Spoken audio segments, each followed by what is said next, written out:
Alhamdulillahi Rabbil Alamin wa bihi nasta'in ala umuri dunya waddin wa ashhadu an la ilaha illallah wahdahu la syarika lah syahadatan adakhiruha zakhiratan yaumiddin wa ashhadu anna sayyidana Muhammadan abduhu wa rasuluh afdalul anbiya wa sayyidul mursalin. Allahumma salli wa sallim wa barik wa karrim wa majjid wa azzim ala sayyidina wa habibina wa syafi'ina wa gurrati a'yunina wa maulana Muhammadin wa ala alihi wa sahbihi ajma'in wa la hawla wa la quwwata illa billahil aliyyil azim amma ba'd. Assalamu alaikum warahmatullahi wabarakatuh. Sedaya para habaib, para alim, para ulama, para sepuh bini sepuh ingkang kawula sedaya kula hormati lan kawula mulyakaken wabil khusus dumateng beliau Al-Habib Syekh As-Saggaf Al-Habib Thahir bin Aqil Al-Habsyi. Begitu juga dengan putra beliau akhina fillah walillah Al-Habib Naufal.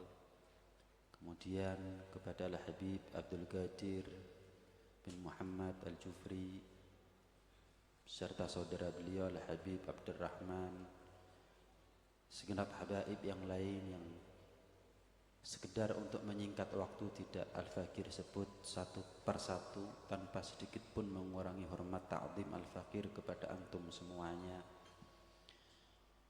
kepada seluruh keluarga besar Majelis Hubbun Nabi sekaligus keluarga besar dari Sohibul Haul yang untuk kelima tahunnya kita peringati haulnya beliau, haulnya almarhum ila rahmatillahil hayyil qayyum Gus Ahmad Yusa' Nawawi. Terlebih kepada kedua orang tua beliau, orang tua kita Kiai Muhammad dan seluruh keluarga besar beliau Gus Mas'ud sekeluarga yang mudah-mudahan almarhum saat ini berada di alam kubur adalah surga buat beliau. Allah jadikan alam kuburnya adalah transit yang sementara menuju kebahagiaan yang abadi selama-lamanya.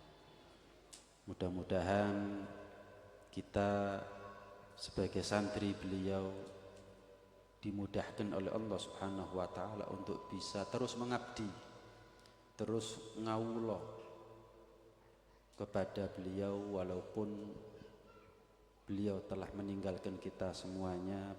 Mungkin ada yang ngabdi di majelisnya, mungkin ada yang ngabdi di pengajiannya dan lain sebagainya. Mudah-mudahan pengabdian kita menjadi amal buat kita dan menjadi jariyah buat almarhum. Amin ya rabbal alamin. Hadirin hadirat sekalian dirahmati oleh Allah. Rasulullah sallallahu alaihi wasallam pernah bersabda, man mata wa huwa radin walideh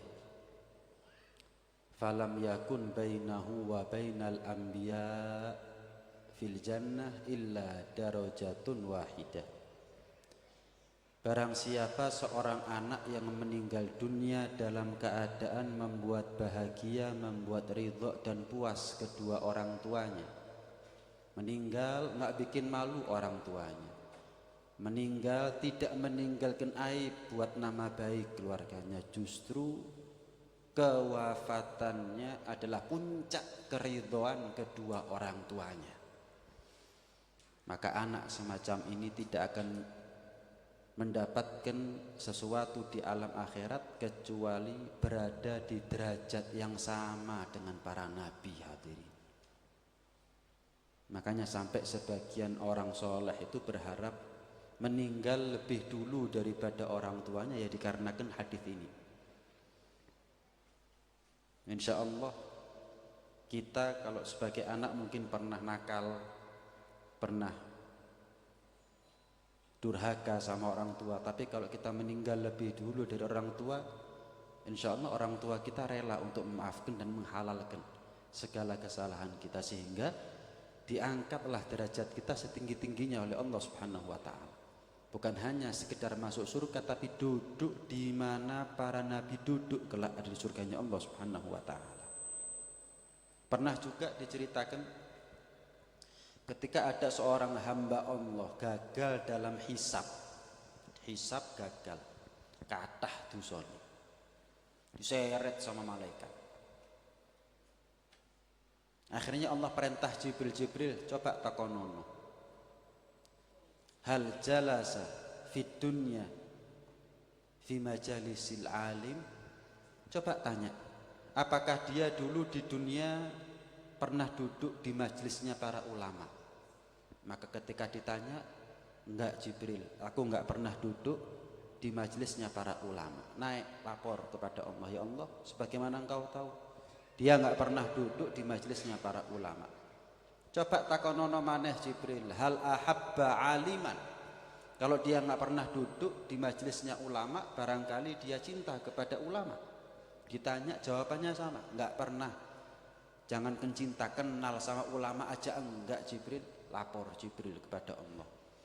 Coba tanya lagi Jibril, mungkin dia pernah makan bareng sama para ulama, entah sengaja atau enggak sengaja. Ditanya jawabannya enggak pernah. Jibril, kumpulan saya ini enggak ada yang benar. Sepanjang yang saya tahu, seingat saya enggak pernah duduk di majelisnya ulama, saya enggak pernah cinta kepada para ulama, saya enggak pernah makan bareng sama para ulama. Coba tanya lagi Jibril, siapa namanya? Kalau perlu tanya sama nasabnya, mungkin namanya, atau kalau enggak nama ayahnya, atau nama dari kakek moyangnya, ada yang sama dengan namanya kekasih-kekasihku, kekasih-kekasih Allah Subhanahu wa Ta'ala. Dicek, diteliti, ternyata namanya dan nama orang tuanya, nama kakek moyangnya enggak ada satupun yang sama dengan namanya orang-orang soleh. Ini di ujung tanduk, putus harapan sudah sebetulnya. Tapi kata Allah gimana? Ya wis, tetap lebokno swarga Jibril. Loh, bingung Jibril. Ya Allah, kok tetap masuk surga? Duduk sama ulama enggak pernah. Duduk di majelisnya ulama juga enggak pernah. Hatinya cinta sama ulama enggak pernah. Namanya, nama orang tuanya, kakek moyangnya enggak ada yang sama dengan namanya para ulama. Kok tetap masuk surga? Karena dia cinta kepada orang yang mana orang ini cinta kepada ulama. Karena barokahnya ini dia mendapatkan keselamatan dari Allah Subhanahu wa Ta'ala. Lah bayangkan orang seperti Gus Nawawi misalnya duduk di majelisnya ulama, iya berkali-kali, mondok iya, nyantri iya, ngawulo iya, ngabdi iya, ya, cinta sama ulama ya jangan ditanya. Mau dari kalangan habaib, mau dari kalangan kiai, ya. Makan bareng sama ulama mungkin juga pernah. Namanya seperti namanya orang soleh, Imam Nawawi mungkin, atau Syekh Nawawi Banten misalnya kan. Lah kalau yang secara enggak langsung ngajak selamat, apalagi yang secara langsung, hadirin. Ya, mudah-mudahan kita mendapatkan keberkahan daripada guru-guru kita semuanya. Amin ya rabbal alamin. Wah, bicara tentang Gus Nawawi ini mungkin saya pernah sampaikan di hall pertama atau waktu tahlil. Saya ini ada nyeselnya memang. Ya, saya lupa dikarenakan oleh apa saya enggak hadir waktu jenazah waktu nyolati atau waktu ngubur, tapi tahlil seingat saya hadir. Kalau pertama seingat saya hadir. Mungkin saya pernah menyampaikan bahwa Gus Nawawi ini orang yang tawadhu. Saya pernah ngantar guru saya Habib Taufik hadir majelis hubun Nabi di masa hidupnya beliau. Saya bingung. Biasanya khodim majelis itu ya duduk di panggung sebagaimana umumnya sudah, sebagaimana lumrahnya. Saya bingung ini yang mana khodim majelisnya. Ternyata terus terang waktu itu ketika Gus Nawawi nyampaikan menjelang ceramah itu tak pikir MC. Bingung, baru pertama kali saya hadir. Sampai saya tanya sama satu orang, ini khodim majelisnya mana? Yaitu Bib yang bacakan sunan acara tadi itu. Masya Allah. Lah kok nggak duduk di atas sama seperti kita, kenapa? Ya sudah jadi kebiasaannya. Gini hadirin, ada orang tawadhu yang dipaksa-paksakan. Ada yang pura-pura, ada yang belajar tawadhu. Itu semua akan nampak dalam perilakunya, raut mukanya, salah tingkahnya dan lain sebagainya. Tapi buat saya pribadi Gus Nawawi ini orangnya natural, tawadhunya itu alami. Ya biasa saja. Lu goreng isor gak boleh golek sensasi. Duduk di bawah bukan karena biar beda sama yang lain. Enggak, saya lihat natural orang ini, alami tawadhunya. Hadirin, kalau kepingin apa yang kita tanam itu panen dengan kualitas yang bagus, harus ditanam dalam. Tapi kalau apa yang kita tanam itu ditanam nanggung setengah-setengah, hasilnya pasti gagal panen. Begitulah gambarannya orang yang tawadhu.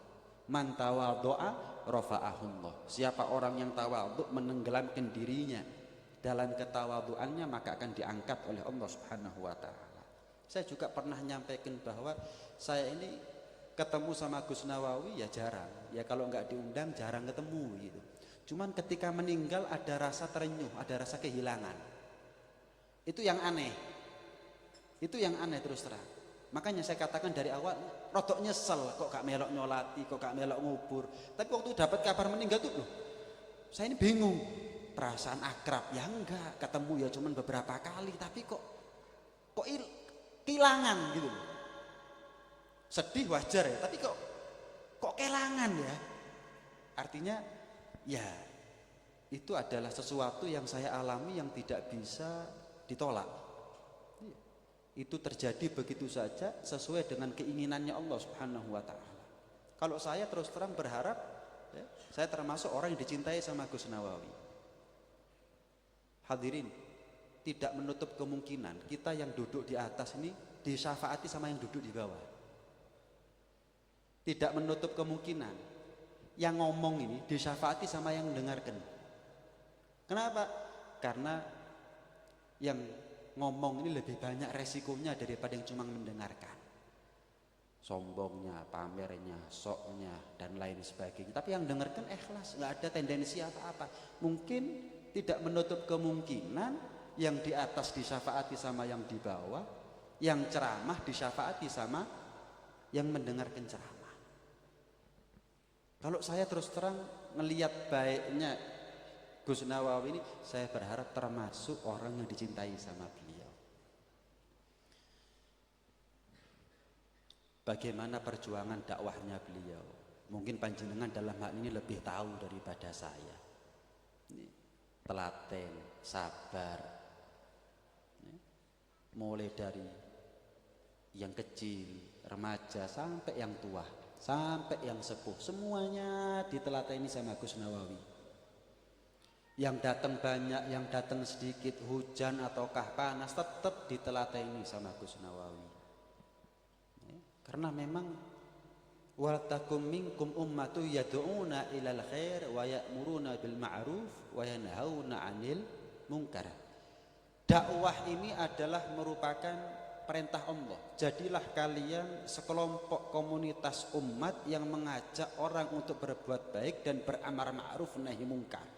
Bahkan kita ini mendapatkan gelar khaira ummah, sebaik-baiknya umat, kuntum khaira ummatin ukhrijat linnas. Kenapa?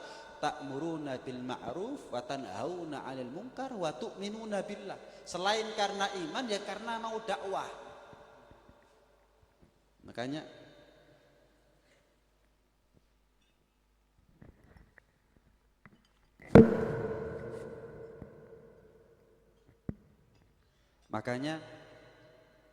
jadikan keluarga kita itu sebagai ladang dakwahnya kita. Kalau keluarga kita jadikan ladang dakwah, maka mereka akan menjadi lumbung pahala buat kita nanti ada di akhirat.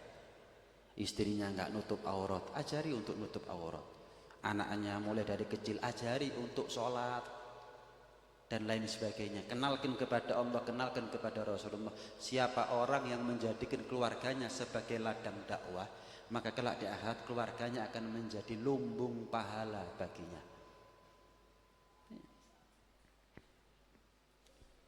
Kata Al-Habib Ali Al-Habsyi, tidak ada sesuatu masya surgol ban Nabi sallallahu alaihi wasallam mithlu nashril ilmi wa tablighihi wal amal bih. Tidak ada sesuatu yang paling bisa membuat bahagia, bunga hati Rasulullah sallallahu alaihi wasallam kecuali adalah menyebarluaskan ilmu, mengamalkan ilmu dan mendakwahkannya.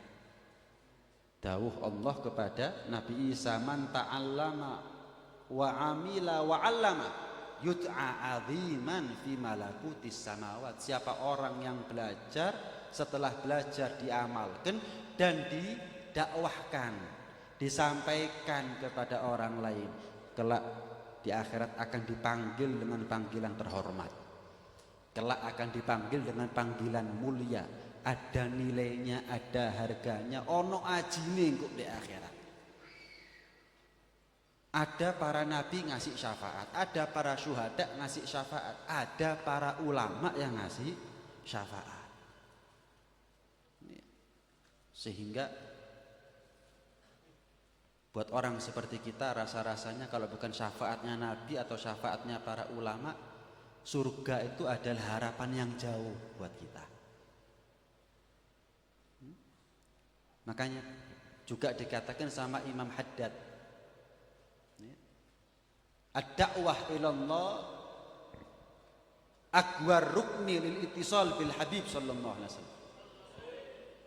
Paling kuatnya tiang yang bisa membuat kita sambung kepada Allah itu adalah dakwah. Saya yakin berapa banyak di antara panjenengan yang hadir ini adalah merupakan buah daripada dakwahnya Gus Nawawi. Gini hadirin, kita ini bicara kalau bicara dakwah, jangan nganggep kalau kita yang menanam harus kita yang panen. Kalau saya menanam kok bukan saya yang panen berarti gagal. Enggak. Saya kasih contoh. Guru saya Habib Taufik. Mudah-mudahan diakui sebagai muridnya. Ya. Guru saya Habib Taufik dulu, termasuk guru Habib Novel juga. Dulu abah beliau Al-Habib Abdul Qadir bin Husain Assegaf itu kalau ngadakan khataman Quran setiap Ramadan keliling, yang datang 6, 10, makanan minumannya Habib Abdul Qadir sendiri yang bawa. Itu mulai dari setelah taraweh sampai subuh hadirin, dari musola ke musola, dari door to door, dari pintu ke pintu, 6 orang, 7 orang, 10 orang. Suguhannya, makanan minumannya yang bawa Habib Abdul Qadir sendiri. Sampai meninggalnya beliau nggak pernah rame, khataman Quran itu nggak pernah rame. Pengajian Ihya neruskan Habib Ja'far di rumah Habib Ja'far Assegaf itu nggak pernah rame sampai meninggalnya beliau. Yang nanam beliau, tapi yang panen putranya Habib Taufik. Pengajiannya Habib Taufik nggak pernah sepi, diundang kemana selalu menjadi bintang tamu. Kalau ngadakan pengajian selalu rame, khataman Quran, wah ribuan orang. Sampai dulu waktu zaman kami masih mondok ada konvoinya, ada patwalnya, sampai 2 kali tempat dalam semalam. Berangkat misal jam 8 pulang nyampe rumah jam 1, jam 2 nyampe pondok. Yang nanam Habib Abdul Qadir, tapi yang panen bukan beliau, putranya Habib Taufik.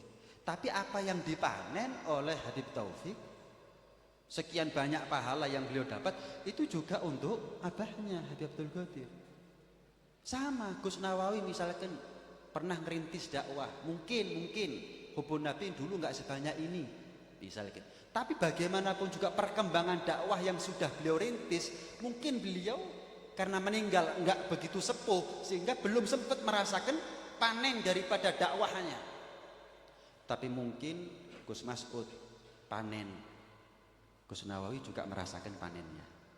Mungkin putra-putranya meneruskan perjuangan apa yang sudah dirintis sama Gus Nawawi, kemudian berkembang, entah itu pesantrennya misalkan, entah itu radionya misalkan, enggak tahu masih ada sampai sekarang radio.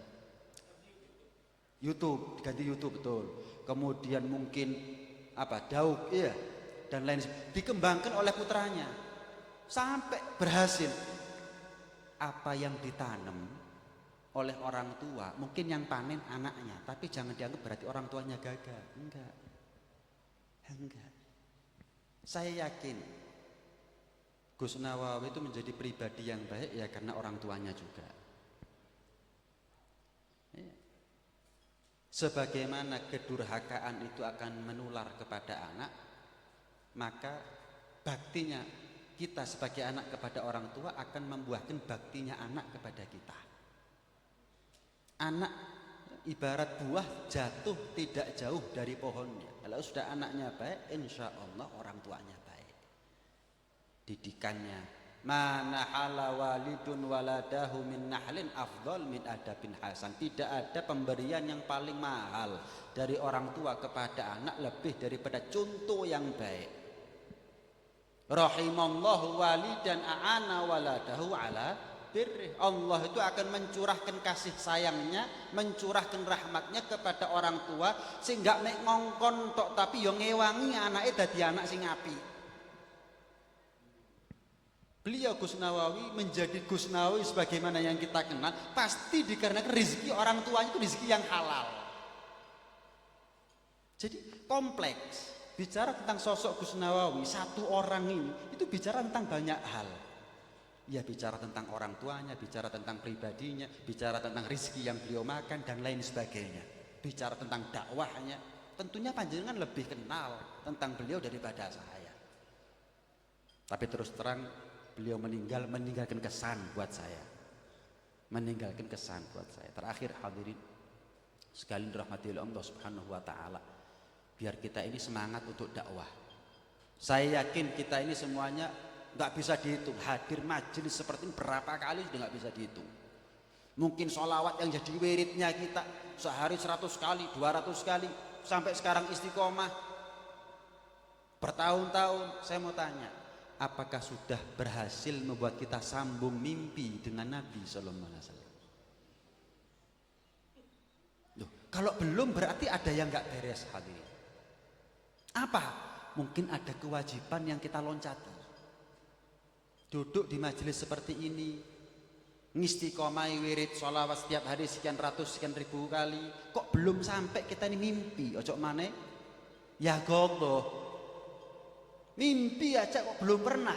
Kenapa? Kan nggak mungkin sholawatnya yang salah, kan nggak mungkin majelisnya yang salah. Semua orang boleh datang. Kalau majelis pasti manfaat, tapi belum tentu yang datang majelis pulang ngambil manfaat. Majelisnya pasti manfaat, yang datang belum tentu pulang ngambil manfaat. Semua tergantung hatinya dewi-dewi. Mungkin karena ada kewajiban yang kita loncati. Apa kewajibannya? Dakwah. Lu jangan dianggap dakwah itu tugasnya para ulama tok. Enggak hadirin. Kalau jenengan sekarang ini hadir halnya Gus Nawawi, yang kita kenal beliau bagaimana tentang dakwahnya, ayo panjenengan pulang dakwah kepada siapapun yang jenengan bisa dakwah kepada mereka, kakak kepada adik, pejabat kepada rakyat, orang tua kepada anak, suami kepada istri, atasan kepada bawahan, siapapun. Kan tidak semua orang itu nggak bisa kita dakwahi. Ada orang-orang yang memang bisa kita dakwahi. Kita memberikan pengaruh, memberikan warna dalam hidupnya mereka itu bisa. Ini yang kadang-kadang kita loncati, kita skip sehingga pokoknya sholawat gak sambung. Kenapa? Sholawat itu sunnah, tapi kapan dakwah itu adalah wajib. Sunnah kelakon, wajib ditinggal. Itu kan pakai baju nggak pakai celana. Itu kan utangnya akeh tapi bangun masjid, hadirin. Ada yang terlewat, ada yang luput. Ayo jenengan pulang dakwah. Itu mungkin yang membuat kita bisa akhirnya menemukan jawaban, berjumpa dengan Rasulullah SAW. Pernah diceritakan ada seorang ulama Madinah. Saking tersohornya beliau, kesolehannya, dari seluruh penjuru dunia ulama-ulama selalu datang sowan kepada beliau. Tapi anehnya ulama ini yang tinggal di kota Madinah ini kalau kedatangan tamu dari Hadramut Yaman ditanya, kalian kenal nggak sama Ahmad bin Umar bin Smith? Setiap ada tamu dari Hadramut selalu ditanya, kalian kenal nggak siapa Ahmad bin Umar bin Smith itu? Sampai pada akhirnya ketemu sama satu orang. Dari mana? Dari Hadramut. Kamu kenal nggak Ahmad bin Umar bin Smith? Loh, setahu kami ulama yang namanya Ahmad bin Umar bin Smith ya cuma satu. Kebetulan saya hidup bertetangga dengan dia di kota Syibam. Kenapa Yai kok jenengan ini tanya tentang Ahmad bin Umar bin Smith? Enggak, setiap aku mimpi Nabi, selalu Nabi itu nyempet muji-muji Ahmad bin Umar bin Smith di hadapan aku. Aku kepingin tahu apa kebiasaan hidupnya Ahmad bin Umar bin Smith, apa? Kok Nabi itu ketemunya aku mimpi sama Nabi, tapi Nabi nyempet muji-muji Ahmad bin Umar. Aku penasaran, apa kebiasaan hidupnya Ahmad bin Umar bin Smith?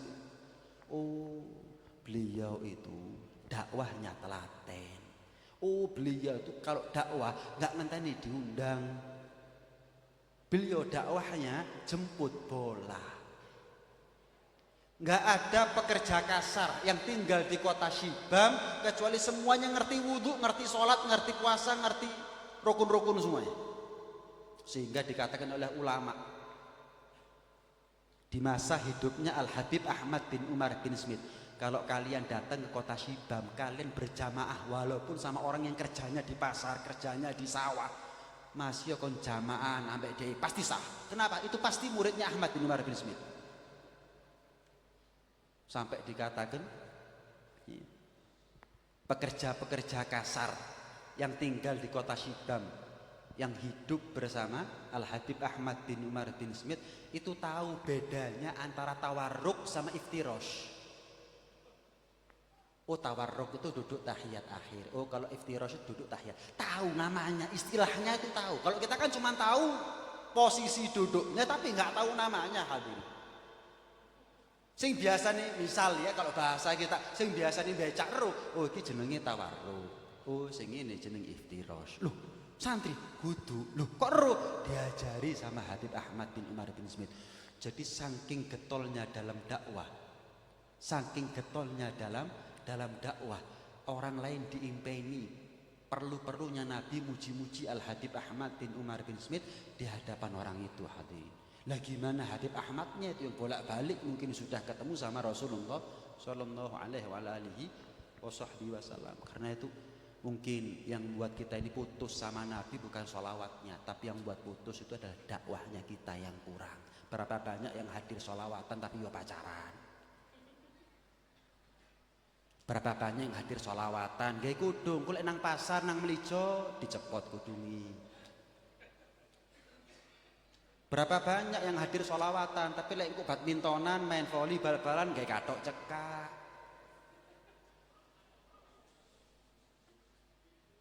Berapa banyak yang hadir sholawatan, masya Allah telung jam petang jam betah, tapi lek 17-an cekson. Dangdut ayo, sholawatan ayo wis. Neraka ayo, surga ayo iku jenenge hadirin. Ya opo model kok ngene, surga lho. Cok kate neraka wae. Banyak orang seperti itu. Endi wong? Lha kopi apa? Kudung apa, Bu? Tak tutukane ambek mik ya, Mbak. Nang pasar, Beb, ngarep iki tok lho, Beb. Wis gak usah kudungan wis. Ya apa sih gawe hukum dewi dadak. Pokoknya kalau ada potensi, ada resiko kamu dilihat sama laki-laki yang bukan mahram, ya wis gayen kudungi. Bukan kudung jilbab itu dipakai kalau acara keagamaan, lek kondangan, lek nang pasar, lek nang melijo blonjo, gak wajib hadirin. Enggak. Jenengan pakai pakaian islami seperti ini kapanpun dan dimanapun, apapun aktivitasnya panjenengan harus dijaga. Lek babalan ya gak sarungan, tapi celonan dawa. Iya. Mau renang kayak mau apa kayak jaga auratnya. Lho ini kan dakwah hadirin. Sing isi nanti Gus Nawawi. Mosok Gus Nawawi ngajarin jenengan lek solawatan tutupan aurat, lek bal-balan nggak usah apa-apa kan nggak mungkin hadirin. Loh jenengan nggak malu terus teko nang khali Gus Nawawi tapi gak ngamalno ilmune Gus Nawawi. Jenengan nanti kalau kepanggil di akhirat sama Gus Nawawi mau ditaruh di mana nih muka? Kon teko hol tok tapi gak nurut. Aku ya butuh dongamu, tapi aku ya luwih butuh lek kon ngamalno ilmuku luwih gede ganjarane. Lek atasane donga bendina iso hadirin. Lho serius, kita ndoaken guru jangan setahun sekali lho ya. Lho hati-hati lho jenengan iki. Elinge pas hol tok dadano. Jangan ndongakno guru bendina hadirin. Kalau sudah guru itu meninggal, ditawasuli setiap kita mau iftitah majelis sama ikhtitah majelis. Ditawasuli kalau sudah meninggal gurunya. Artinya ayo kita pulang dari sini niat ngamalkan ilmunya Gus Nawawi, karena itulah yang paling bisa membuat panjenengan ada di hatinya Gus Nawawi. Itulah yang paling bisa membuat panjenengan dicintai sama Gus Nawawi. Nah, mudah-mudahan ya, Gus Nawawi ya diangkat derajatnya setinggi-tingginya oleh Allah, dijadikan anaknya, warganya, santri-santrinya semuanya ilmu mereka manfaat, barokah zahir batin dunia akhirat. Mudah-mudahan kita juga diakui sebagai santrinya beliau sehingga kelak di akhirat diantar oleh beliau untuk berjumpa dengan Rasulullah Sallallahu Alaihi Wasallam, duduk di surga bersama beliau.